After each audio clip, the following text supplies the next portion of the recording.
கத்திரிக்காய் முருங்கைக்காய் போட்ட காரக்குழம்பு 2 நாள் ஆனாலும் வச்சு சாப்பிட்லாம். நல்ல டேஸ்ட் சூப்பராக இருக்கும். வாங்க எப்படி பண்ணலாம் பார்க்கலாம்.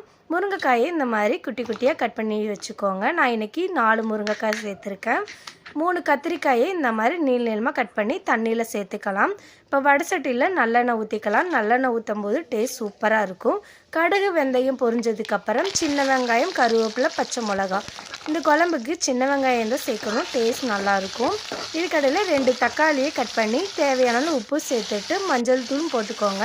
வெங்காயம் தக்காளி நல்லா வணங்கினதுக்கப்புறம் 2 டீஸ்பூன் மல்லித்தூள், 2 டீஸ்பூன் மிளகாத்தூள், 1/4 டீஸ்பூன் ஜீரகத்தூள் சேர்த்துட்டு நல்லா வணக்கி மசாலோட எண்ணெய் பிரிஞ்சு வரும்போது நம்ம கட் பண்ணி வச்ச கத்திரிக்காய் முருங்காயை சேர்த்துக்கலாம். சின்ன லெமன் சைஸ் புளியை 1/2 மணி நேரம் ஊற வச்சுருக்கேன், அதையும் இப்போ சேர்த்துக்கலாம். இப்போ இந்த குழம்புக்கு தேவையான அளவு தண்ணி சேர்த்துக்கோங்க. தண்ணி சேர்த்துட்டு இதை ஒரு 15 நிமிஷம் நல்லா கொதிக்க வைங்க.